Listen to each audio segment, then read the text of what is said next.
2026-27 academic year కి admissions ని ఆహ్వానిస్తుంది పల్లవి engineering college. నాక్ ఏ గ్రేడ్ గుర్తింపు, అత్యాధునిక మౌలిక సదుపాయాలు, 91% పైగా ప్లేస్మెంట్ సక్సెస్ రేట్ తో టాప్ ఎంఎన్సీ కంపెనీలో ఉద్యోగ అవకాశం. అడ్మిషన్ల కోసం 9247528134 9247528135 నంబర్స్ ని ఈ రోజే సంప్రదించండి. Welcome to Pallavi TV.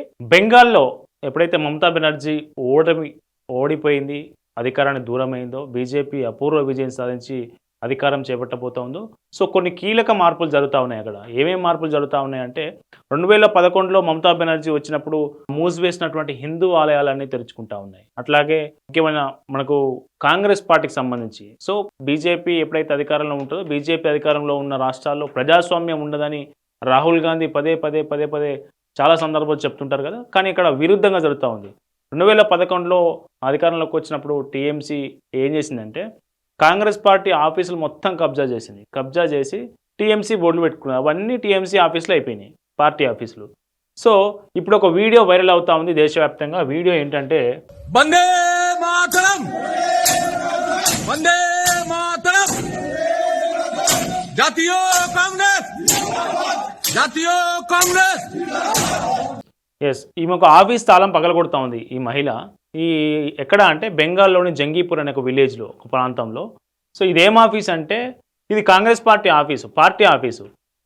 ఎప్పుడైతే 2011లో టీఎంసీ అధికారంలోకి వచ్చిందో, టీఎంసీ నాయకులు దీన్ని బలవంతంగా కబ్జా చేశారు. ఆ ఆఫీస్ కబ్జా చేసి టీఎంసీ బోర్డు పెట్టుకొని టీఎంసీ ఆఫీస్ అయిపోయింది అది. సో అప్పటి నుంచి ఇప్పటి వరకు 15 సంవత్సరాలుగా టీఎంసీ ఆఫీస్గానే కొనసాగింది. ఎప్పుడైతే మొన్న మమతా బెనర్జీ ఓడిపోయిందో వీళ్ళకి ధైర్యం వచ్చింది. టీఎంసీ నాయకులు అక్కడ నుంచి వెళ్ళిపోయారు. వెంటనే కాంగ్రెస్ నాయకులు పోయి దాని తాళం పగలగొట్టి, ఇన్ని రోజులు ఏం చేశారో తెలియదు కానీ ఇప్పుడు తాళం పగలగొట్టి డోర్ ఓపెన్ చేసి దానికి పేరు మార్చిరు. మనం వీడియో చూడవచ్చు స్పష్టంగా.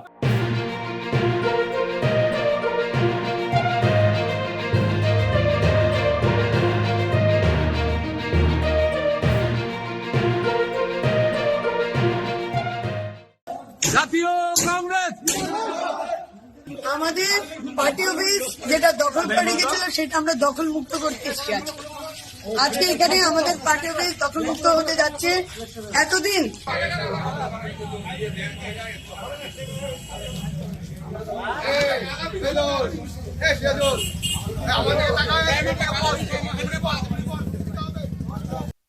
ఆ పార్టీ ఆఫీస్ బోర్డుని ఎట్లా మారుస్తున్నారో చూడండి. আমাদের বহুদিনের দখল করা পুরনো পার্টি অফিস কংগ্রেস কার্যালয় আজকে পূজা রায়চৌধুরীর নেতৃত্বে আমরা দখল করলাম। సో ఇది విషయం. కాంగ్రెస్ పార్టీ నాయకులు ఇప్పుడు ధైర్యం తెచ్చుకున్నారు బీజేపీ వచ్చిన తర్వాత. మళ్ళీ ఇన్ని రోజులు ఈ ధైర్యం ఎట్టిపోయింది?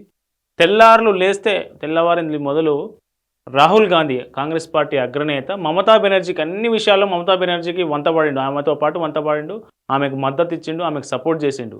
కానీ బెంగాల్లో ఉన్నటువంటి కాంగ్రెస్ నాయకులు మాత్రం టీఎంసీ గుప్పిట్లో ఉన్నటువంటి కనీసం ఆఫీసును కూడా విడిపించుకోలేని స్థితిలో కొనసాగింది.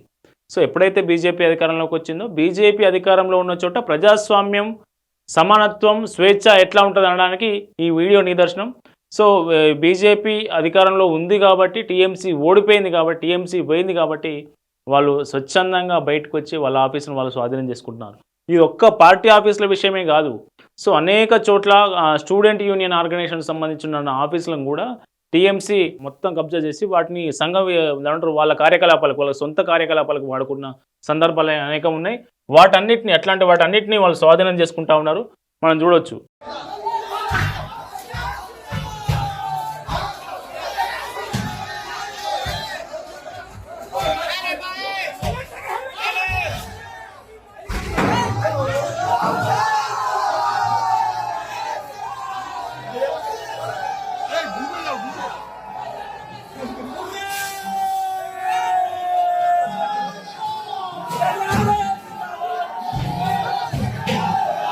సో ఈ ఆఫీసు స్టూడెంట్ యూనియన్ ఆఫీసును వాళ్ళు కబ్జా చేసుకొని వాళ్ళు ఇష్టం వచ్చిన కార్యకలాపాలు ఇన్ని రోజులు సాగించారు, దాదాపు 15 సంవత్సరాల పాటు.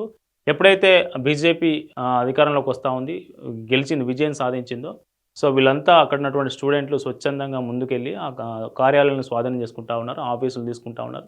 సో ఒక ఆఫీసులు, పార్టీ ఆఫీసులు, స్టూడెంట్ యూనియన్ ఆఫీసులే కాదు, చాలా చోట్ల దుర్గా మందిర్ ఇప్పుడు మనం చూసినట్లయితే 24 ఉత్తర పరగనాల్ జిల్లా అయితే ఉందో అట్లా పరగనాల్ జిల్లాలో మందిర్ను మూసేసారు 2011లో మూసేస్తే నిన్న వీళ్ళు హిందువులంతా వెళ్ళి స్థానిక హిందువులంతా వెళ్ళి ఆ మందిర్ను ఓపెన్ చేసి దాన్ని అంతా శుద్ధి చేసి పూజలు చేస్తూ ఉన్నారు. సో చాలా చోట్ల మస్జిద్ రోడ్డుగా ఉన్నటువంటి ప్రాంతాలను అక్కడ ఉన్నటువంటి స్థానిక హిందువులు నేతాజీ రోడ్డుగా మార్చారు. నిన్న వీడియోలు చూస్తే మొత్తం ఇవే వీడియోలు.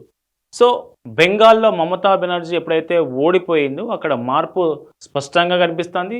అది పార్టీలకు అతీతంగా కులమతాలకు అతీతంగా ప్రజలు నిజమైన బెంగాల్ ప్రజలు వాళ్ళు స్వేచ్ఛగా వాళ్ళ పనులు వాళ్ళు చేసుకుంటున్న పరిస్థితి. వాళ్ళ నుంచి లాక్కున్న టీఎంసీ లాక్కున్న ఏవైతే ఆస్తులు కావచ్చు, అవి భూములు కావచ్చు, అవి ఆఫీసులు కావచ్చు, మళ్ళీ వెనక్కి తిరిగి తీసుకుంటున్నటువంటి పరిస్థితి. సో బెంగాల్లో వచ్చిన ఈ మార్పు మీద మీరు మీ అభిప్రాయాలను కామెంట్ చేయండి. చూస్తూనే ఉండండి పల్లవి టీవీ.